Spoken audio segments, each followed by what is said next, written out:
Sa video na ito ay pag-uusapan po natin ang pagtutol ng co-founder ng Solana na si Ginoong Anatoly Yakovenko sa plano ng gobyerno ng US na lumikha ng isang strategic crypto reserve na kinabibilangan po ng mga digital assets tulad ni Bitcoin, Ethereum, XRP, Solana at saka Cardano.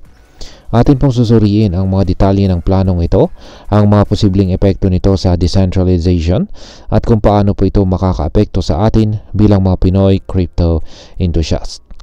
At ayan, bago po tayo magpatuloy ay nais ko lamang po munang bigyang linaw ang aking disclaimer kung saan ang nilalaman po ng video na ito ay hindi po ito isang financial advice.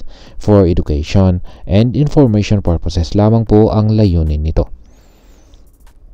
Ayan, simulan po natin sa kung ano po ang plano ng gobyerno ng US tungkol sa Strategic Crypto Reserve. Nito pong March 2, 2025 ay in-announce ni Pangulong Donald Trump ang plano po ng US na magtatag ng isang Crypto Strategic Reserve na maglalaman ng 5 pangunahing cryptocurrencies. At yan po ay sina Bitcoin, Ethereum, XRP, Solana at saka Cardano.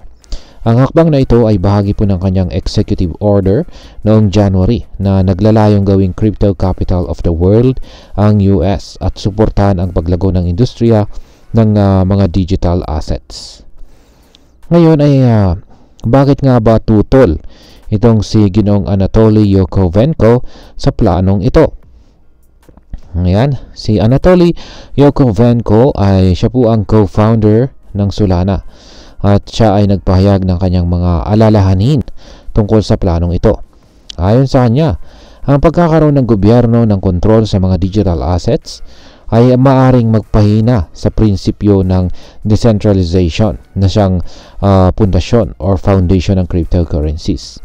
Sa kanyang pananaw, ang decentralization ay nagbibigay po ng kapangyarihan sa mga individual na inaalis ang centralized na kontrol. Kaya't ang paglalagay ng gobyerno sa posisyon ng tagapamahala ng mga crypto reserves ay maaaring magdulot ng kabiguan sa layuning ito. Ngayon ay ano po ang mga alternatibong ano po yung ibang mga sinabi ni Ginoong Yakovenko? Ayan, or ang kanyang alternatibo. Ayan, bilang alternatibo ay sinabi po ni Ginoong Yakovenko na ang mga estado or states ay maaaring magtayo ng kanilang sariling crypto reserves bilang pananggalang laban sa posibleng pagkakamali ng federal government. Dagdag pa niya ay kung kinakailangan talagang magkaroon ng national reserve, ito po ay dapat nabatay sa malinaw at objektibong mga pamantayan. Bagamat hindi niya tinukoy ang eksaktong mga benchmark, ipinahayag niya na ang ecosystem ng Solana ay makakatugon sa anumang patas na pamantayan na itatakda para sa inclusion. Yan. Ngayon ay ano po ang reaksyon ng iba pang mga industry leaders? Hindi lamang po si Ginoong Yakovenko ang nagpahayag ng kanyang opinyon tungkol sa planong ito. Nandiyan na rin si Ginoong Joe Lonsdale. Yan, si Ginoong Joe Lonsdale, isang kilalang entrepreneur, ay binigyang diin ang tila contradiction ng pagkakaroon ng malaking kontrol ng gobyerno sa isang currency na idinisenyo upang maging decentralized.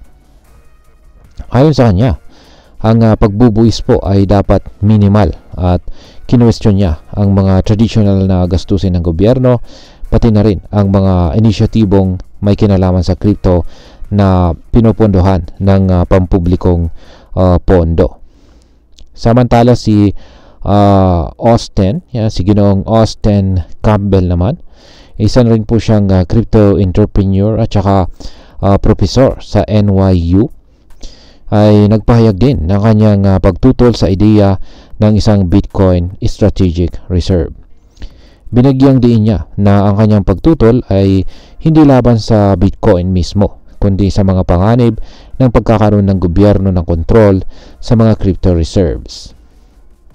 Ngayon, ayon sa kanya, ang pagsasama ng Bitcoin sa National Reserve ay maaaring magpabilis ng pagbaba ng halaga ng dollar at magbigay po ito ng signal ng mahinang fiscal management.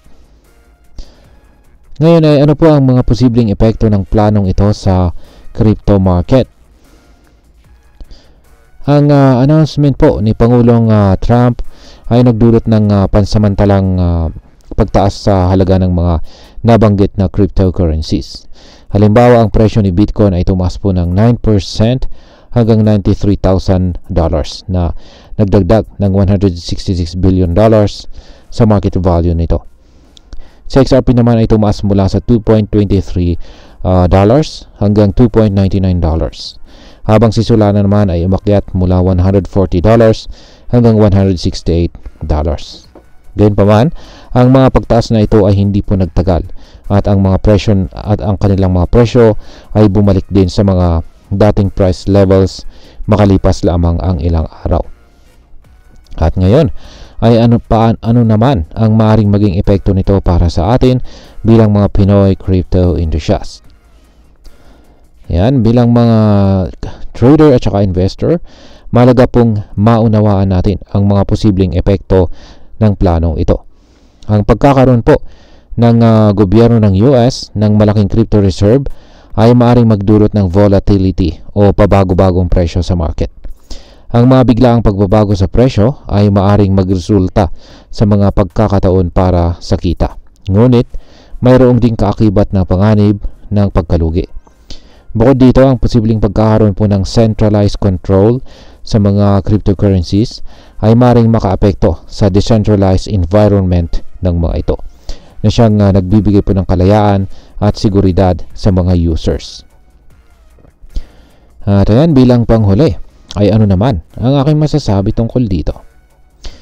Sa aking pananaw, ang layunin ng cryptocurrencies ay upang bigyan ang mga individual ng kontrol sa kanilang mga assets nang walang interbensyon ng gobyerno o anumang centralized entity. Ang pagkakaroon po ng gobyerno ng kontrol sa isang malaking bahagi ng crypto market ay maaaring magdulot ng mga issue sa decentralization at posibleng pagmamanipula ng market. Mahalaga na ang anumang hakbang patungo sa regulasyon o paghawak ng cryptocurrencies ay gawin ng may malinaw na pag-unawa sa teknolohiya at sa mga prinsipyo ng decentralization upang mapanatili ang integridad ng ecosystem. At sa kabuuan, ang plano po ng gobyerno ng US na lumikha ng isang strategic crypto reserve ay isang kontrobersyal na hakbang na may malalim na implikasyon sa decentralization at sa kabuuang kalagayan ng crypto market. Bilang mga Pinoy crypto trader at investor, mahalaga pong manatiling mapanuri at maalam sa mga ganitong balita upang makagawa ng mga desisyong nakabatay sa tamang impormasyon. At ayan, hanggang dito na lamang po tayo sa video na ito mga ka-crypto. Sana po ay inyong nagustuhan ang aking paliwanag sa video na ito.